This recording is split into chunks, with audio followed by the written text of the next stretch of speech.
Hi అండి, నేను Usha. Welcome back to my channel. ముందుగా అందరికీ నూతన సంవత్సర శుభాకాంక్షలు అండి. Wish you happy new year. YouTube journey ఇది 3rd ఇయర్ స్టార్ట్ అయింది. అలాగే ఈ 2 సంవత్సరాలు నన్ను చూసి అందరూ నాలాగా కొంతమంది అన్నా ఇన్స్పైర్ అయ్యి ఉంటారని నేను అనుకుంటున్నాను. అలాగే మీ అందరి సపోర్ట్ నాకు ఈ ఇయర్ కూడా ఉండాలని నేను మీ అందరినీ రిక్వెస్ట్ చేస్తున్నాను.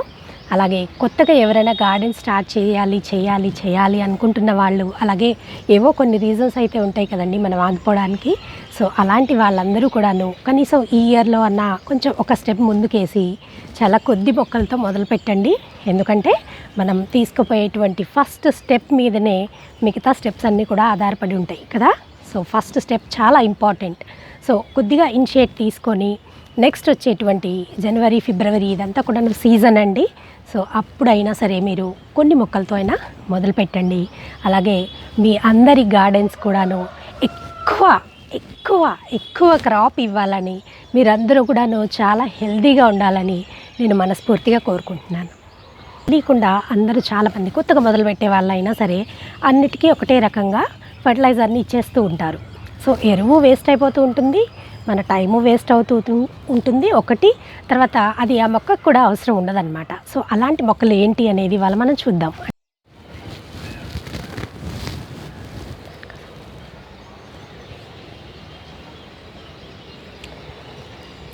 సీజనల్ ఫ్లవర్స్, అలాగే సీజనల్ వెజిటబుల్స్, ఇవన్నీ కూడాను మనకి కొద్దిగా నాలెడ్జ్ ఉండాలండి. అంటే ఏ సీజన్లో ఎలాంటి కూరగాయలు వేసుకోవాలనేది చాలా వరకు మనం వీడియోస్ చేసుకున్నాము. ఎవరికన్నా తెలియకపోతే ఒకసారి ఆ వీడియోస్ చూడండి, మీకు చాలా డీటెయిల్గా చెప్పడం జరిగింది. సో కాబట్టి ఈ సీజనల్ ఫ్లవర్స్ కానివ్వండి, అలాగే సీజనల్ వెజిటబుల్స్, లీఫీ వెజిటబుల్స్ అయినా, అలాగే కూరగాయలు మన వంకాయలు, టమాటాలు ఇలాంటివైనా సరే, ఏవైనా సరే మీరు ఆ సీజన్లో వేసుకునేటువంటి వెజిటబుల్స్ వరకు మనం ఈ ఫర్టిలైజర్ని అందించాల్సి ఉంటుంది. కూరగాయలు కూడా కొన్ని చెప్పుకుందాం, అన్నీ చెప్పుకోలేం కదా. సో కొన్ని చెప్పుకుందాం. దాంట్లో మెయిన్గా మన చిక్కుడుకాయలు ఫస్ట్ వస్తాయండి. ఈ సీజన్ ఆల్మోస్ట్ మనకి జనవరి ఎండింగ్, ఫిబ్రవరి వరకు కూడాను చిక్కుడుకాయలు వస్తూనే ఉంటాయి. కాబట్టి సో మెయిన్గా చిక్కుడుకాయలు, తర్వాత కాలీఫ్లవర్, తర్వాత క్యాబేజ్, బఠానీ, తర్వాత దుంపజాతి కూరగాయలు ఉన్నాయి కదా, మన పొటాటో, క్యారెట్, రాడిష్ ఇలాంటివి. ఇంకా చెప్పుకోవాలంటే ఈ సొరకాయలు కొంతమంది పెట్టుకుంటూ ఉంటారండి. కొంచెం సొరకాయలు కాపు తక్కువే వస్తుంది, బట్ ఏదైనా కాపు వస్తుంది కాబట్టి అవి, కాకరకాయలు, పొట్లకాయలు, తర్వాత వంకాయలు, టొమాటో బాగా వస్తుందండి ఈ సీజన్లో. సో టొమాటో ఒకటి, ఇలాంటి మొక్కల్ని మనం రెగ్యులర్గా పెంచుకుంటూ ఉంటాం కాబట్టి వీటికి చక్కగా ఫర్టిలైజర్ని అందించాలి. అలాగే సీజనల్ ఫ్లవర్స్ కొన్ని ఉంటాయండి, లైక్ జినియా ఒకటి, పిటూనియా ఒకటి, తర్వాత చేమంతులు బాగా వస్తాయి, ఆ తర్వాత గజానియా వస్తుంది. ఇలా చెప్పుకుంటూ పోతే రకరకాలు ఉంటాయండి. వింటర్ సీజన్లో బోల్డ్ అన్ని కలర్స్ ఉంటాయన్నమాట మనకి. సో ఇవన్నీ కూడాను అప్ టు మార్చ్ వరకు మనకి పూలు వస్తూ ఉంటాయి. సో కాబట్టి ఇలాంటి మొక్కలకి మనం ఫర్టిలైజర్ని రెగ్యులర్గా ప్రతి వీక్ కూడాను లిక్విడ్ ఇచ్చుకోవాలండి. 3 వీక్ ఒకసారి సాలిడ్ ఫర్టిలైజర్ని, అంటే పౌడర్ ఫామ్లో మనం కొత్తగా చెప్పుకున్నాం కదా. సో ఆ పౌడర్ ఫామ్లో మీరు ప్రిపేర్ చేసి పెట్టుకొని కూడా ఇవ్వచ్చు. ఇలాంటి మొక్కలకి మటుకు మనం రెగ్యులర్గా ఫర్టిలైజర్ని ప్రతి వీక్ అందించాల్సి ఉంటుంది.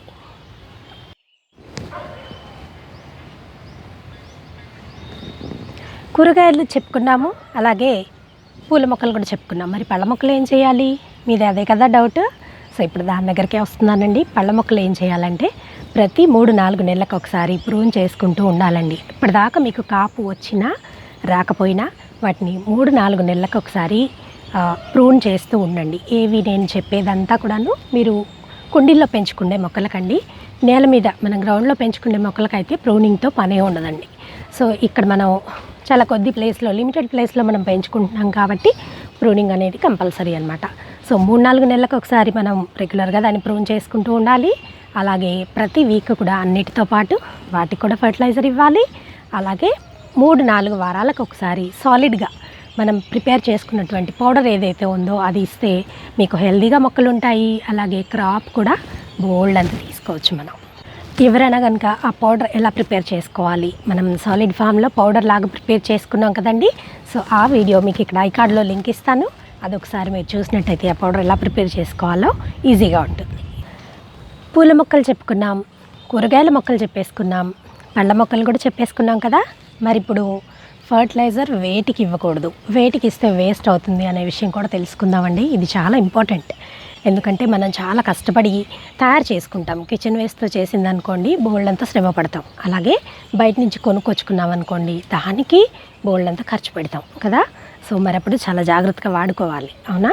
సో అలాంటి వాటిల్లో ముందుగా ఇక్కడ మీరు చూసినట్టయితే ఇవి వాటర్ లిల్లీస్ ఒకటి, తర్వాత లోటస్ ఒకటి. నీటిలో ఉండేటువంటి మొక్కలు అన్నీ కూడాను ఈ టైంలో డార్మెన్సీ పీరియడ్లో ఉంటాయండి.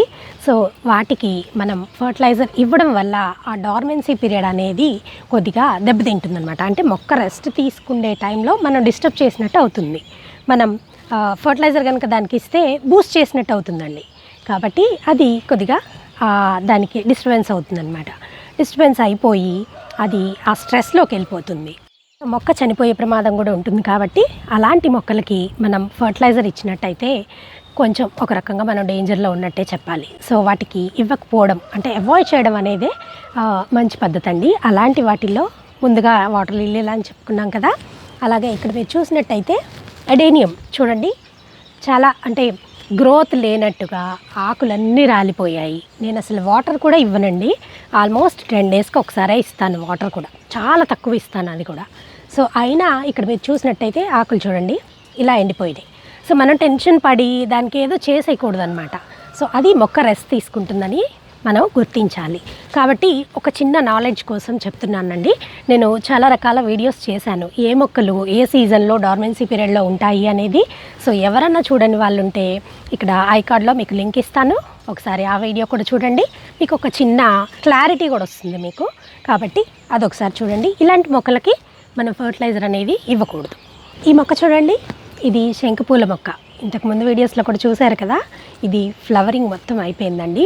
పూలన్నీ పూయడం అయిపోయాక మొక్క ఇప్పుడు ఇలా సీడ్స్ ఫామ్ చేసే స్టేజ్లో ఉందన్నమాట. సో ఇలా ఈ స్టేజ్లో ఉన్నప్పుడు మొక్క మొత్తం ఆలోచన కానివ్వండి, దాని పని అంతా కూడా ఈ సీడ్స్ ఫార్మేషన్లో ఉంటుందన్నమాట. మొక్క ఇంకా తన్ని తాను పట్టించుకోవడం ఆపేసి ఈ సీడ్స్ని ఎలా ప్రొడ్యూస్ చేయాలి, విత్తనాలు ఎలా డెవలప్ చేయాలి అంటే దాని జనరేషన్ దాని లైఫ్ ఇక్కడ ఎండ్ అయిపోతుంది. కాబట్టి నెక్స్ట్ లైఫ్ తనని తాను ఎలా బతికించుకోవాలి అనేది చూస్తుందన్నమాట. దాని మీద కాన్సన్ట్రేషన్ చేస్తుంది. కాబట్టి ఇలాంటి మొక్కలకి మనం కనుక ఫర్టిలైజర్ ఇచ్చినట్టయితే అది వేస్ట్ అవుతుందండి. సో ఇదండి ఇవాల్టి ఈ టాపిక్, ఇక్కడితో అయిపోయింది. మీ అందరికీ ఈ వీడియో బాగా నచ్చింది కదా. మరి తప్పకుండా ఏం చేయాలి, మీ ఫ్రెండ్స్తో రిలేటివ్స్తో షేర్ చేసుకోవాలి. అలాగే ఛానల్ని సబ్స్క్రైబ్ చేయాలి, ఒక లైక్ ఇవ్వాలి. మరి మీకు నచ్చిందో లేదో నాకు తెలియాలి కదా, ఒక చిన్న కామెంట్ కూడా పెట్టండి. రేపు ఇంకొక వీడియోతో మళ్ళీ మీ ముందుంటాను.